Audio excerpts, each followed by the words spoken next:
I feel like all these gotta be 5 stars because this month was a great reading month. I can't believe that tomorrow is February 1st. This month just went by so fast. Let's do my January reading wrap up. I read 9 books this month and I even shocked myself because I didn't feel like I read that much this month, but apparently I did. Before we get into this video, make sure that you are subscribed if you haven't already, if you love bookish content and want to know a little bit more about me. I love to track everything that I read on my iPad. This is what it looks like. I track it by the day. I used to put the page numbers of how many pages I read that day as well, but it was getting a little too much. I just put the pictures and that's how I track them. And then I go here, do the ratings, and then I'll do a little something here, but I've been busy, so I have to fill this in. A lot of the books that I read, I don't have the physical copy. I read it on my Kindle or I listened to it on audio. Literally only one I have the physical copy because I just love that author, okay? The first book I read this month is A Part of Your World by AbbFeeneynez. I enjoyed this book so much. It's considered a contemporary female fiction, but it's also a romance to me. In this book, we are following Alexis, and she is not having really a good day. She is on her way from a funeral back home, gets stuck in this small little town. Her tire goes flat, and then appears Daniel. We love Daniel. Daniel lives in this small town. He is a guy's guy. He is the carpenter. He fixes everything. He owns an Airbnb and he's like the mayor. He just does it all. They end up connecting and their relationship grows so much. They connect over like little things, you know? They're total opposites, but at the same time, they're kind of the same, if that makes any sense. She is in a difficult relationship and she just ended it, but her parents are kind of like forcing her to stay in the relationship and to be like the successful doctor because she is a well-known doctor in her town and her family owns this big hospital practice, and she's just like, I don't know if that's for me. Daniel, on the other hand, he feels like he's trapped in this small town and he wants to grow. He literally can't leave. And also his mother ain't ish. Like both of their parents just like, you know, they connect because both of their parents are whack. But the thing is, Alexis, she doesn't really open up to Daniel like that. And Daniel is like the total opposite, where he is open about everything, sharing his life story. He noticed that Alexis is a little bit like quiet, not quiet, but she doesn't want to put all her information out there. And he wonders why she like that. Crazy because he meets her friends, but they don't know that he knows her. That makes any sense. This book is so freaking good. I look back at it, I'm like, wow, girl, I get it. Like, I get what she was going through. She didn't want to be open because she was scared and vulnerable, and her relationship from her ex just put a sour taste in her mouth when it comes to opening up to another person. But you have this amazing guy in front of you trying to have you open up, and it's just, I get it. It's super hard. But it's such a freaking good book. It's such a good book. This is a series, I believe it is. I definitely want to finish the series because I really like her writing. I think I might be a fan. And I see why, because you get so stuck in the world that you feel like you're there, like you're one of the girls. Definitely recommend this. 5 stars for me. Then I read Heir to Her Heart by Tatum. This is the first time I've ever heard of this author. I just happened to be gone on my Kindle one day. It was recommended to me, so I was like, let me just read it. It is a short little novella. It is 180 pages or something like that, but it's packed with a lot of drama. In this book, we are following, I might butcher these names. Let's say her name is Janelle. I can't remember her name. I'm so sorry. She finds out that her boyfriend or her ex got engaged, and she's like so upset about it that he did this behind her back. I believe it's her boyfriend. And her friends are like, go and have fun, have a great night, don't worry about nothing. And she ends up having a one-night stand. Of course, she ends up leaving. She connects with this guy, but she's like, it was a one-time thing, that's it, bada bing bada boom. Years later, she has a 2-year-old. Okay, and she doesn't know who the father is because apparently she thought it was her ex, and then when they did a DNA test, they found out that he wasn't the baby father, and she was like, oh wow, I really got pregnant on that one night stand because I only had intimacy with one person other than him. Crazy. She ends up watching a football game with her dad, and she sees the man that she had a one night stand with on TV. A very known superstar football player named Azriel. He is like a bad boy in the football world. Everybody knows for him being like so hot-headed and gets into fights, and she's just like, what did I get myself into? But she's not holding back. She wants him to know that they have a kid, and it goes from there. And I mean, the drama was so crazy. I was like, I don't know, can I do that? Can I go years without telling well, apparently she didn't know, Crystal. Like, let me rethink. I don't think I could have a one night stand like the old me. Like, I was so scared to have a one night stand. like for instance, what if I got pregnant, I didn't know who the baby father was, and then I find out he's like the superstar? They're gonna think I'm trying to come for his money. I don't want that. And that's what she is too. She's like, damn, I don't want them to think I'm coming for his money, because she's not. She just wants him to know that he has a kid. But this is so good. Loved it. A quick little black romance. It's so good. Like, it's so freaking good. So 5 stars. I feel like all these gonna be 5 stars because this month was a great reading month. The next book I read was Kimberly Brown's Rhythm Blues. This book was on my TBR for the longest, and I'm so glad that I end up reading it this month. We are following Rhythm, and she is a like physical therapist, an occupational therapist. She has her practice thanks to her boyfriend Rashim, who is like this known rapper. She feels like he's not prioritizing their relationship. There's another singer who's out there in the spotlight that they always confuse Rashim and her dating, and he never verifies that or confirms that he's in a relationship with Rhythm. So everybody just assumes that Rhythm is not in the picture and he's dating this singer. She doesn't like that. She's like, you don't respect me. We've been dating for so long. You came after me. Like, what is going on? She ends up like just kind of breaking up with him of some sort. Then she ends up having a one night stand of some sort with this guy named Channing. Later on, she finds out that he is actually the music producer that was producing Raheem's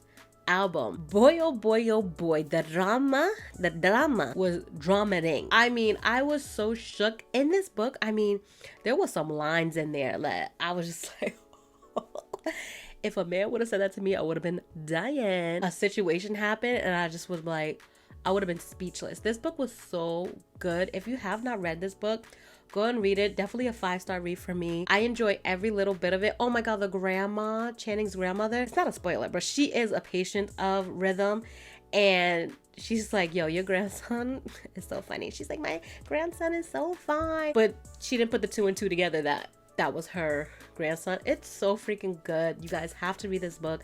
I can't wait to get my hands on it. Like, the cover, you guys see that cover? It is so gorgeous. So freaking gorgeous. I definitely highly recommend you read this book if you haven't already. Next, I read Lost and Lassoed by Layla Sage. I am just obsessed with this series. Is it called the Rebel Blue series? Oh my gosh, I only have one physical book, which is the first one, but this one was so good. And let me just say that the ending leaves off on a cliffhanger that just like put me in a chokehold. Like, I was just like, no, I don't believe this. I do not believe what I am reading. And now I have to wait for book 4 to come out. I'm so upset. In this book, we are following Teddy Anderson and Gus, a writer. Gus, he is just like, he's such a single daddy. His daughter, his 6-year-old daughter, is so cute. Teddy is actually hired because her clothing store that she was working in got shut down. And they're like, oh, you know, she needs a job. And they kind of butt heads. They always butt heads, Gus and Teddy. She ends up getting a job with him as his nanny to watch the 6-year-old daughter, and they get along anyway, so he's like, whatever. But they end up kind of like revealing that they had feelings for each other back in the day. He kind of messed it up and she just never wanted to feel that way again, but they can't deny that they have a connection. And when I say this book, Layla, she did her job again. Like, 3 for 3, because all those books that I read was amazing. But I have to say, this one probably was my favorite so far of the series. I just relate with Teddy so much because she knows exactly what she wants to do, but it's hard to get there. And she's just like a go with the flow kind of girl. I love Teddy. And Gussie, he's such a good guy. I love this book. 5 out of 5. Definitely recommend. If you haven't started this series, go read this series like ASAP. But yes, go read this book. I love this book so much. Then I end up reading Carnage by Shantel Tessier. You guys, I need to take a sip for this one because, baby, Saint. Oh, Mogul. I thought the Lords were bad. The Carnage brothers, they wild. They another breed. No wonder why they are a little separate. People who get in trouble and they are part of the Lords, they go to Carnage for their punishment.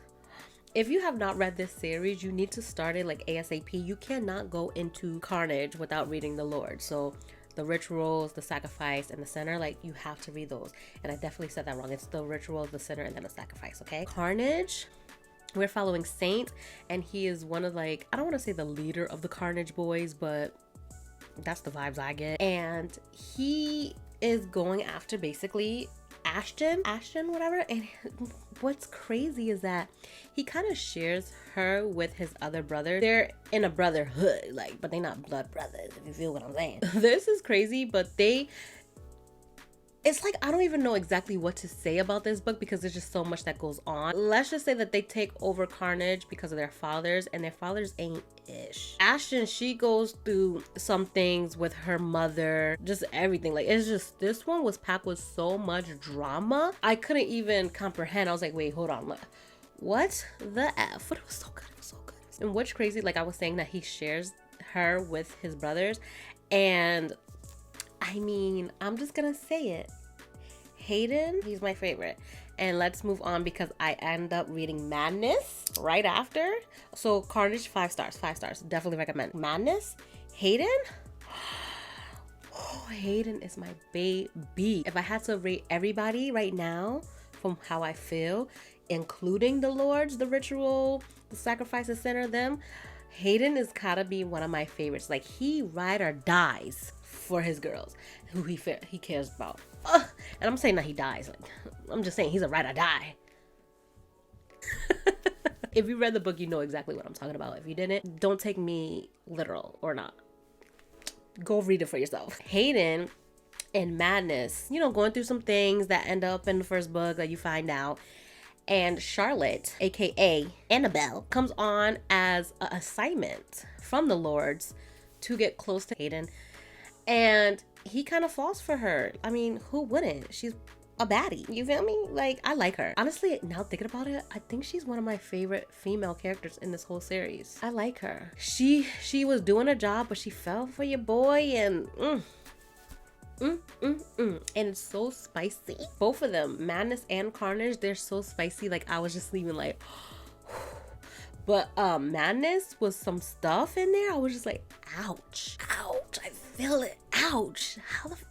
Ouch. Hayden, like, some crazy stuff, you know? But oh my god, these 2 books right here, 5 stars. I love this whole the whole series got a 5 star so far. Every single book that I read, 5 stars. Oh, I can't wait to get my hands on these 2 because they're amazing. Then I kind of changed my ways and I started going into thrillers at the end of the month. I end up reading No Place Left to Hide by Megan Lally. You guys know I love Megan Lally if you know me. You feel me? She wrote That's Not My Name. Loved it. No Place Left to Hide.